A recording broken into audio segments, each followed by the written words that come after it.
Number 12 Indian democracy. हमने जो है स्टार्टिंग में देखा था कि हमारा इंडिया है वो डेमोक्रेसी से चलता है और इलेक्शन जो है डेमोक्रेसी में बहुत ज़्यादा इम्पोर्टेंट है, वोटर भी है वो बहुत ज़्यादा इम्पोर्टेंट है।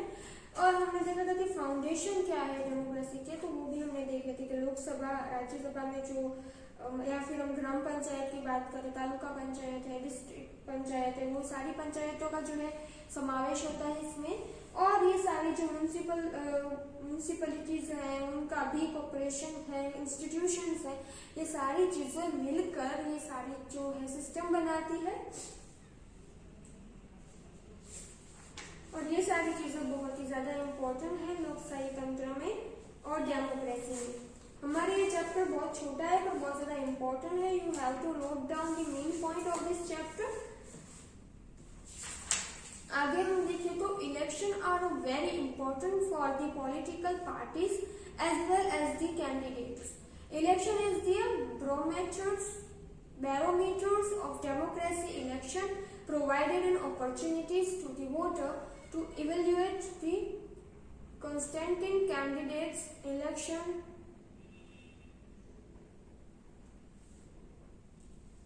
users and new political set up or political waves.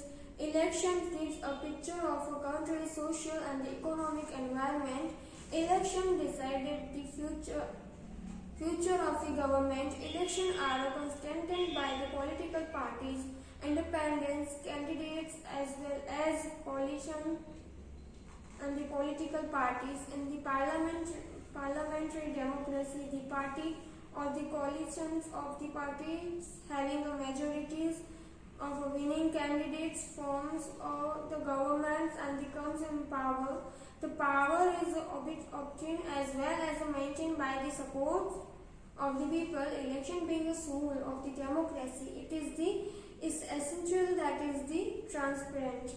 तो यहाँ पे भी हमारे जो लोकशाही देश है वहाँ पे इलेक्शन का जो महत्व है, जैसे कि राजकीय पक्ष है या फिर जो इलेक्शन में उम्मीदवार होते हैं उनकी अगर हम बात लेंगे तो वो सब कुछ बहुत ही ज़्यादा इम्पोर्टेंस है रखते हैं। और हमारे जो इलेक्शन है उसमें लोकशाही की वो generally election is the barometer है हमारे डेमोक्रेसी का। इलेक्शन क्या है? बैरोमीटर है हमारे डेमोक्रेसी का। You have to note down this. और इलेक्शन है वो मतदार या फिर उसके जो उम्मीदवार उस पर उनकी मूल्यांकन होती है, उनकी एग्जामिनेशन होता है। और जो देश हमारा देश है उसमें जो नई राजकीय व्यवस्थाएं हैं या फिर नई राजकीय जो सिस्टम्स चलाने वाले हैं, शुरू करने वाले हैं, वो सारी चीजें उस पर डिपेंडेंट होती है। जितनी यानी कि हमारा जो इलेक्शन है वो देश में सामाजिक और आर्थिक वातावरण दोनों का जो है ख्याल रखता है। और जो इलेक्शन में जो है सरकार का जो भी भविष्य है वो डिसाइडेड होता है कि कौन सा जो है पार्टी है वो इलेक्शन में जीतेगी और उसके अकॉर्डिंग ही पूरा जो हमारा फ्यूचर है वो डिसाइड होता है।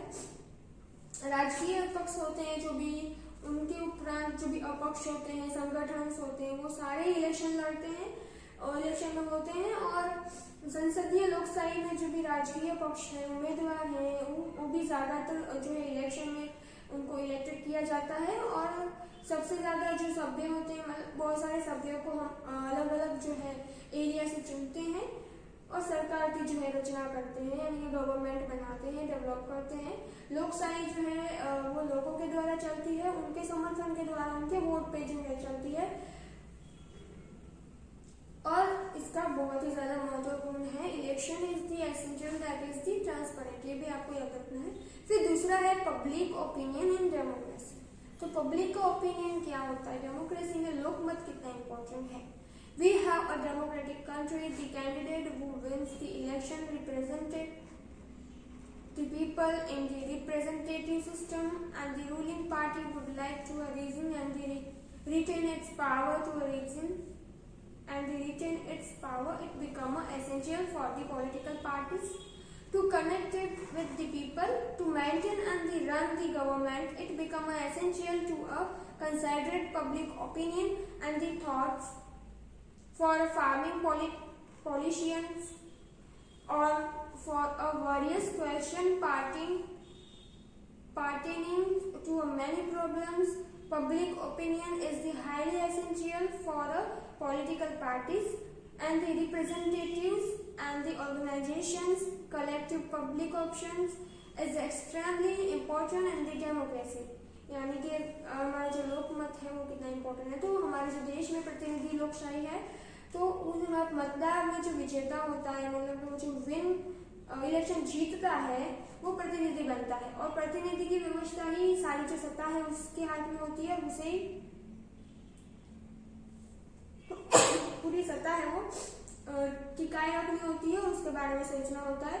और सत्ता में जो विपक्ष है या फिर सत्ता जिसके हाथ में होती है वो पूरी लोकमत से ही उसे मिलती है। लोकमत एक अलग से उसको मतलब कि अगर किसी को सत्ता चाहिए, कोई इलेक्शन में खड़ा है तो उसको अपने जो एरिया है या फिर अपना जो विस्तार है उसमें लोकमत खड़े करने पड़ेंगे, अपनी और लोगों को करना पड़ेगा जिस वजह से उसे ज्यादा से ज्यादा वोट मिले, लोकमत मिले।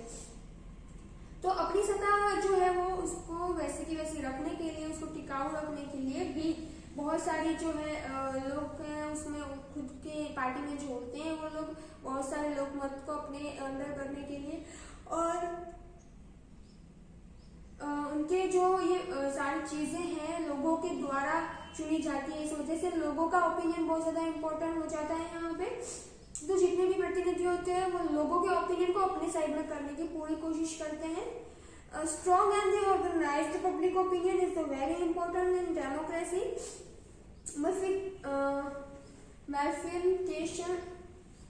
Malfunctioning of the government can be presented through the public opinion. Public opinion helps and creating such a conditions where time governments cannot afford to misrules or neglected the country. Alert and intelligent public that keeps itself informed cannot be misled by the government. Various mediums and the modern times have proved to be a very important in the creating public opinion. Let us obtain details information of this mediums। यानी कि जो प्रबल संगठन होता है, संगठित लोकमत होता है, लोकशाही उसका विशेष महत्व है। और लोकमत सरकार में जो अगर कोई भी गैर वहीवटी ऐसा सरकार जो है कोई गैर वहीवट कार्य करता है गैर कानूनी, तो लोकमत द्वारा उसे देश हित अवगणित न, यानी कि लोगों को जागरूक होना चाहिए। यहाँ पे ये बात है कि लोकमत जो है वो जागरूकता से बुद्धिशाली जो है माहितगार है नागरिक के द्वारा होना चाहिए। जनरली हमें हमारे देश के प्रति अपडेटेड रहना चाहिए कि क्या हो रहा है, कौन सी पार्टी कितना जो है लोगों के लिए कर रही है, देश के लिए कर रही है। We have to know about it and we are the Indians. तो अगर हमारे हाथ में हमारा वोट है तो वो सही पार्टी को देना चाहिए। तो लोकमत है वो बहुत ही ज्यादा इम्पोर्टेंट है इन दी डेमोक्रेसी। फिर आगे देखे तो media of public opinion in democracy. तो मीडिया ओपिनियन क्या है पब्लिक डेमोक्रेसी में? Cultivated the human cycle and create a strong public opinion and the various information and the broadcasting agencies as very useful. In today's time, various medium are used to transmit information to the public. This medium contributing to a build strong and effective public opinion are. So, सबसे पहले है print media. तो यहाँ पे लोकशाही में जो भी माध्यम है वो इम्पोर्टेंट किस तरह से आते हैं लोकशाही को फैलाने के लिए। तो लोक मानस मतलब कि लोगों का जो मन है वो एक सत्ता की ओर, एक जो है कैंडिडेट की ओर करने के लिए, लोग मतलब उनको जागृत करने के लिए, लोकमत के लिए जागृत करने के लिए किस तरह से वो काम करते हैं। तो अगर हम बात करें तो लोक मानस है वो जो हम बात बनाते हैं उसको तो लोगों को जो है वो उनके मत को है अपने वो कर सकते हैं। उनके डिफरेंट टाइप के माध्यम हैं, जैसे कि सबसे पहले है मुद्रित माध्यम यानी print media. In today's world newspaper, periodicals and the journals hold almost importance and the facilities people to know more about incidents, events and situation taking place nationally as well as internationally. Print media helps people to evaluate their opinion either in favor or against the information presented by them. The same information presented by the print media can create a multiple viewpoints, and the people gives a different individual responses to the same information, and they develop individually diverse opinion.